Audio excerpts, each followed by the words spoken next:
प्रधानमंत्री मोदी के पास कितनी संपत्ति है ये आप जानना चाहते होंगे, लेकिन आपको जानकर हैरानी होगी कि आपके पीएम के पास ना तो घर है और ना ही गाड़ी है। और इसका खुलासा उन्होंने नॉमिनेशन वाले दिन एफिडेविट में किया है कि प्रधानमंत्री मोदी के पास ना तो उनका अपना घर है, ना तो उनके पास गाड़ी है और महज 3 करोड़ के आसपास उनकी संपत्ति है। ये बड़ा खुलासा नॉमिनेशन वाले दिन हुआ है।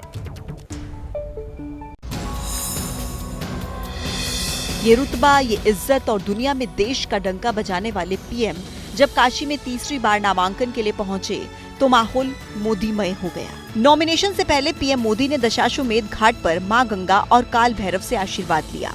पूरे विधि विधान के साथ पूजा की। इसके बाद सफेद कुर्ता पजामा और नीली सदरी पहनकर पीएम मोदी कलेक्ट्रेट में नामांकन के लिए पहुंचे। उनके हाथ में दस्तावेजों की एक फाइल थी। उसी फाइल में एक हलफनामा जिसमें प्रधानमंत्री की संपत्ति का पूरा लेखा जोखा था, जिसके मुताबिक मोदी के पास 52,920 रुपए कैश है। 2 बैंक अकाउंट में 80,304 रुपए हैं। उन्होंने 2,82,45,598 रुपए फिक्स डिपॉजिट के तौर पर रखा है। पोस्ट ऑफिस में 9,12,398 रुपए हैं। पीएम के पास 4 सोने की अंगूठियां भी हैं। इस हिसाब से उनके पास 3 करोड़ 2 लाख से ज्यादा की संपत्ति है।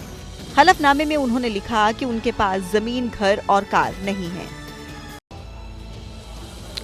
इधर रायबरेली में राहुल गांधी के चुनाव की कमान संभाल रहे भूपेश बघेल ने एक बड़ा बयान दे दिया है। इशारों में उन्होंने ये साफ कर दिया है कि इंडिया गठबंधन की तरफ से राहुल गांधी ही प्रधानमंत्री पद के दावेदार हैं। और उन्होंने ये भी कहा है कि रायबरेली की जनता न सिर्फ सांसद चुनने जा रही है, बल्कि इंदिरा गांधी के बाद देश का प्रधानमंत्री चुनने जा रही है। चौथे चरण के चुनाव के बाद लखनऊ में एक बार फिर से इंडिया गठबंधन का आज मंच सजने वाला है। लेकिन उससे पहले कांग्रेस के दिग्गज और रायबरेली में राहुल गांधी के चुनाव की कमान संभाल रहे भूपेश बघेल ने एक बड़ा बयान दे दिया है। दरअसल बघेल रायबरेली में हैं, वो नुक्कड़ सभाएं कर रहे हैं। ऐसी ही एक सभा में चंद लोगों के बीच ये ऐलान कर दिया, इंदिरा जी के बाद अब अवसर आया है कि आप इस लोकसभा से आप सांसद नहीं बल्कि प्रधानमंत्री। इंडिया गठबंधन की बैठक से ठीक पहले भूपेश बघेल का ये ऐलान सियासी हलकों में तैरने लगा।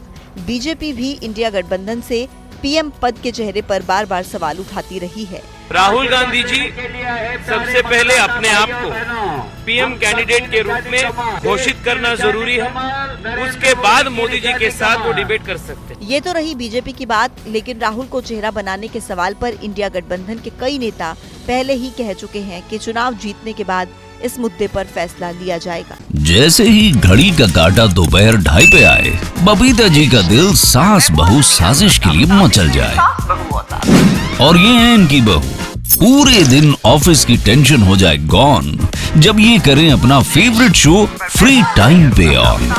इनकी तरह आप भी देखें अपना फेवरेट शो अपने टाइम पर और डाउनलोड कीजिए एबीपी लाइव ऐप अपने स्मार्ट टीवी पर।